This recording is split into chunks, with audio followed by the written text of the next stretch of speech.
Welcome back, Math 30-2. Today we are looking at Venn diagrams and how they can help us with logical reasoning, okay? And then we're also going to see how it relates to set theory. So just to start off here, I have two sports, volleyball and badminton, okay? Oh, and I'll just add one more thing here. Okay, now, we have a bunch of lists right here of items or rules or materials needed for either volleyball or badminton or both or neither. So the first one would be, let's take a look at rackets. Which one uses rackets? Can rackets be used in volleyball? No, it can only be used in badminton. Next one is a ball. Well, a ball is only used in volleyball. Badminton uses something called a birdie. So that's only in badminton. Allowed to use hands. Well, you can't hit the ball with your hands in badminton, but you could use your hands in volleyball. Shoes. Which one requires shoes? Both badminton and volleyball need shoes. A net. Which one needs a net? Both of them use a net. Let's take a look at this one. Rallying. Well, in both volleyball and badminton, you end up rallying. Okay, to see who gets the point. Whoever wants to rally gets the point. Next one is cannot use hands. Well, you cannot use your hands in badminton. Now, last one here is puck. Where does that go? Well, a puck's not used in volleyball, nor is it used in badminton. So I'm going to leave it outside. Now, if we look at this here, the Venn diagram is very nice. It tells us this circle here in pink is everything that belongs in volleyball. This circle in blue is everything that belongs in badminton. This middle is everything that is used in both volleyball and badminton. Both of these circles combined, taking everything combined, is everything in either volleyball or badminton. And outside is the items that don't belong in neither badminton or volleyball. Okay? So now we're going to continue off here with some definitions at the bottom. So it says, the intersection of the two sets. The intersection, in other words, is A and B. When we say intersection, that means what is in A and B. In that case, if we were to shade that in, that is always this part, the middle. So it's like my badminton and volleyball. What's in badminton and volleyball? The union of the two sets, keyword union, is the same thing as saying A or B. What's in badminton or volleyball? What's used in badminton or volleyball? Well, that is everything here, right? If I shade that in, that is all of this, okay? Now, the last one is the complement of set A. Well, if we're talking about the complement of set A, that's everything that's not in set A, okay? So what is not in set A? Well, this intersection, that is in set A, so that's not included. But all of B that isn't in A counts, and also everything on the outside here. Like in the puck was also not in set A. Let's say the sports store had all that stuff. The puck would not be in set A, okay? Because it has nothing to do with volleyball.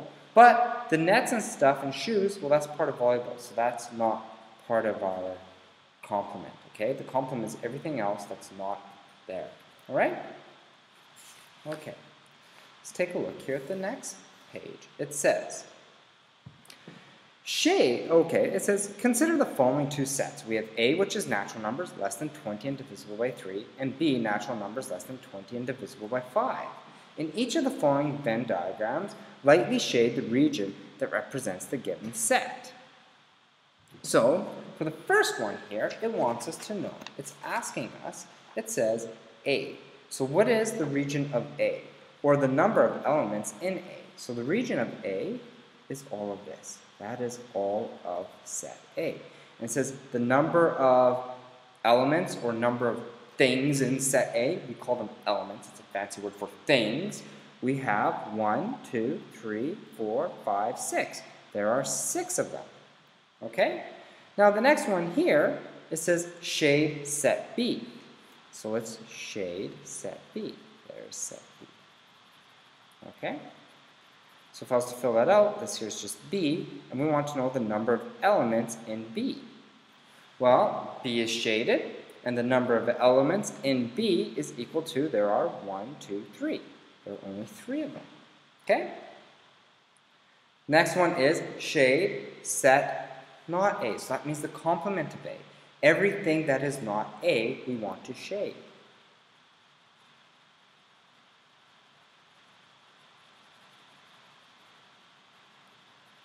So everything not A is shaded, and it says, so that's not A. And the number of elements not in A, well, we're looking at the numbers, natural numbers less than 20.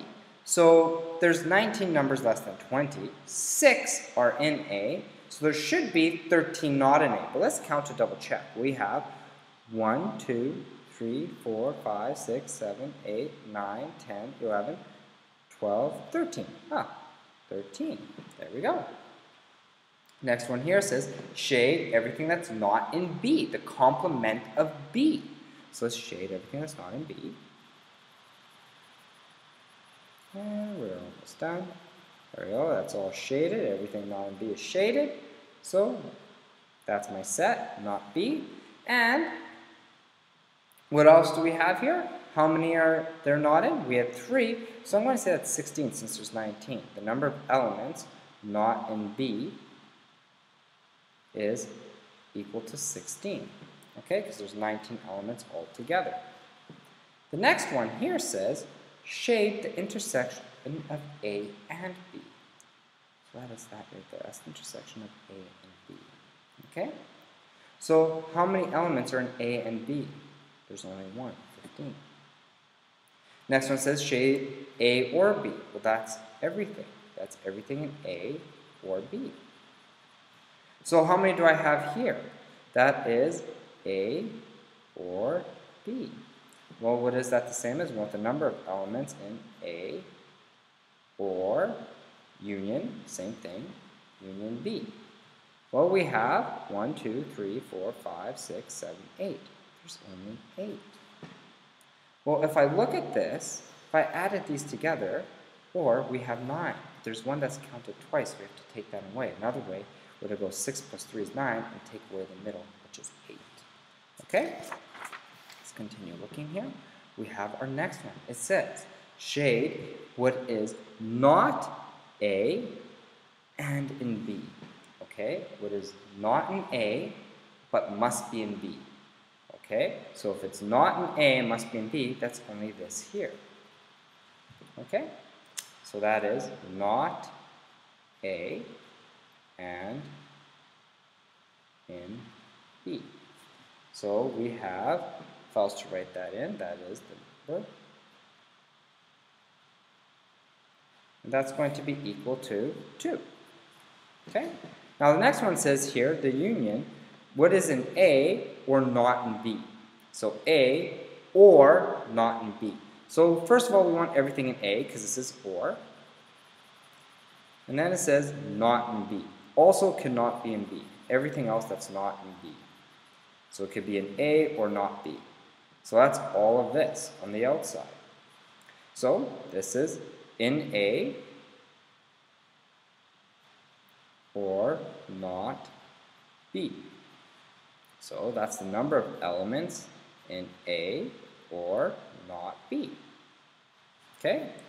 Or the complement of B. Everything in A and everything has the complement of B. So how many do we have? Well, it's everything except for 2, so that's going to give me 17. There's only 2 that are only in B. So that's 17. The next one here says everything that's not in A and everything that's not in B. Okay? So everything not A and not B. Okay? So that's not A and not B. So I can't include this middle here because that's still in A and B. So it's everything on the outside here. We want everything that's not in either A or B. So we want the number of elements that is not in A or B.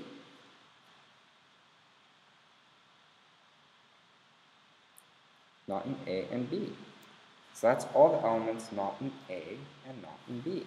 And how many is that? Well, there's 8 elements there. So that's going to give me a total of 11. If I count them up, I can say 11. So next one is saying not A or not B.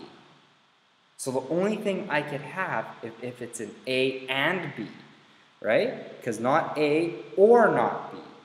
So if it's in both, that's the only thing I can have. So it is all of this, which gives me a total of, and the number of elements not in A or B is equal to 1. Okay? Let's take a look at this next one here. It says the number of elements in A and in B. But then it says it's not in A and B. Well, so we're not A and B. So what's not in A and B?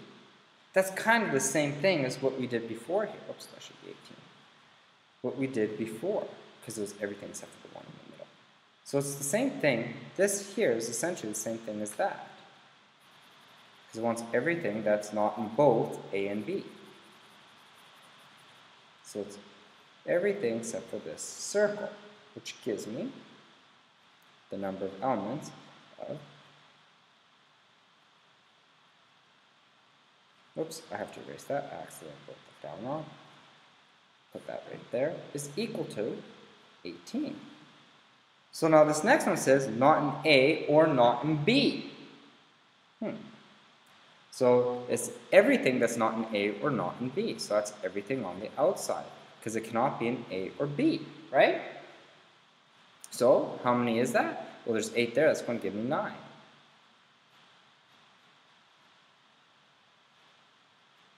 Okay, so that's what you really have to, or sorry, it's going to give me 11. Oops, because there's 8 there, there's 19 altogether, so that's 11. Late in the day, okay, so now it says, demonstrate in the previous lesson that we can see from the Venn diagram that A and B is equal to that. Well, we just look at this here, and you'll see how they're the same. If I look at this here, just wait, find that one, that there is the same as this here. And this here is actually the same as that. We get the same thing. So they are the same. Next question says, use the Venn diagram to list the elements in each.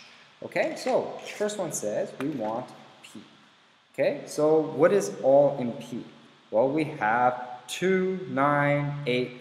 So 1, 2, 8, 9, 10. Okay, all the elements in B.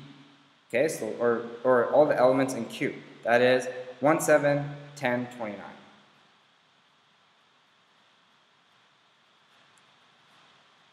All the elements in P and Q. What is shared by P and Q? That is 1 and 10.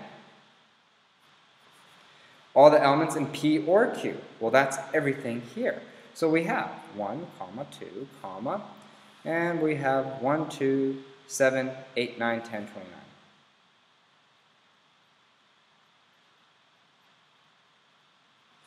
Not in P. Well, what's not in P? We have to remember 11 and 16. So we have 7, 11, 16, 29.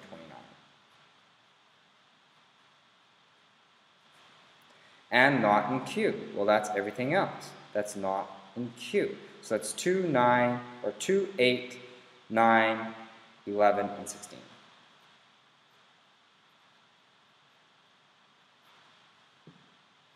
Okay? Now, the next one says not P and not Q. So what's not in P and not in Q? That's only 11 and 16. Normally you should put these brackets there. I'm just running out of room. Okay, next one says not in P or not in Q. So that's a bit different. We're saying not in P or not in Q.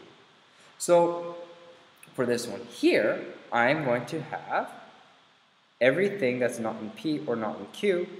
It's everything except for those two. So we could have 2, 7,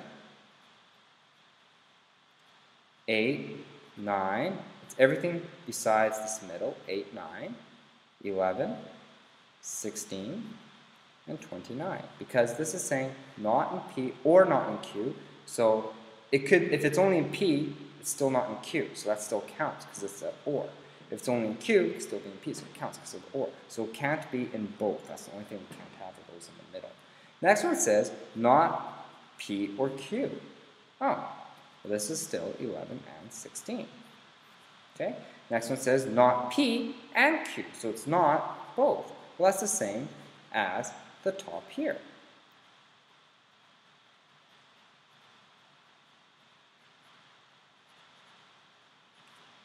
These two are saying the same, these two are saying the same. So which two identical pairs are common? Well, G and I, and H and J are common, okay? Now, here we go, or you can write out the words, which might help you out a bit more. Next one says, number 4 says, the diagram displays the number of students who are members of a student's council and the number of students who are on the yearbook committee, okay? So, this is student council, yearbook and committee. So, how many are on the student council?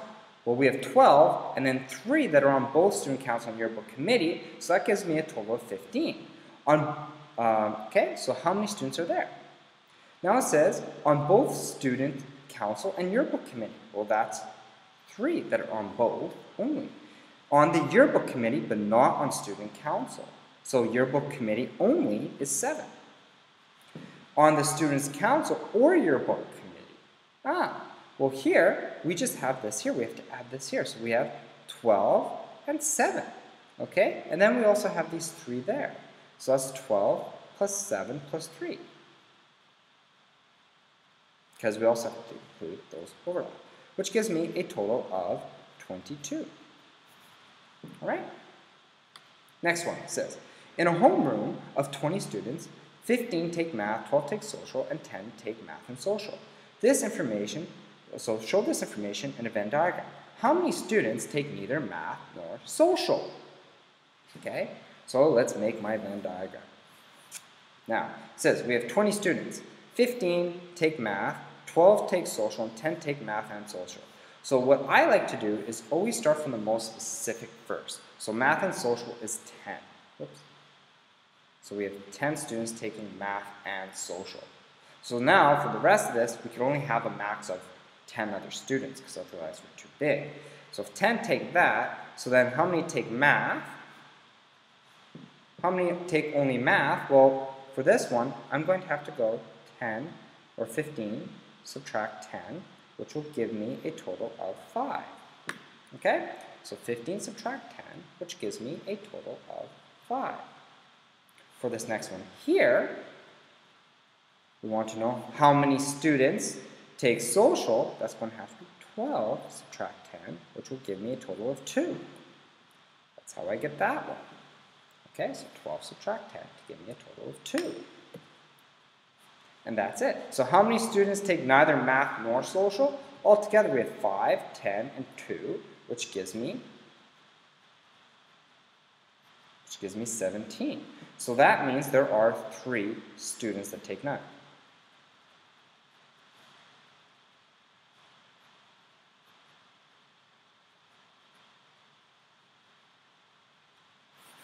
Because there was a total of 20 students, so only 3 take none. So I go 20, subtract 17, and I get 3. Okay? Last question. Here we go. It says, in a survey of 400 households, 285 personnel video recorder, or 285 had personal video recorders, 320 had multifunction printers, and 65 households had Pvrs, or Mfps, so multiple recording things. So let P represent the number of Pvrs, and let M represent the number of other recording things, okay? Let X represent the number of both. So, mark X and 63 in the appropriate spot. So, how many had both? In this case here, I'm going to have X there, okay? Now, 63s did not have Pvrs or the other ones. So, that's in neither this nor that. So, the 63 is going on the outside. Okay? Now, B, it says, write an expression for the number of households who have a PVR and not MFP. So we want PVR and not MFP. So there's a total of 285 have PVRs. So that's 285. But we know there's an overlap of X, so we have to take them away. Because this section here is only PVRs. That's it. Okay? Next one says, write an expression for the number of households who have MFPs and not PVRs. Well, we know there's a total of 63 households, we know there's a total of 320 have multifunctional printers. So we have 320.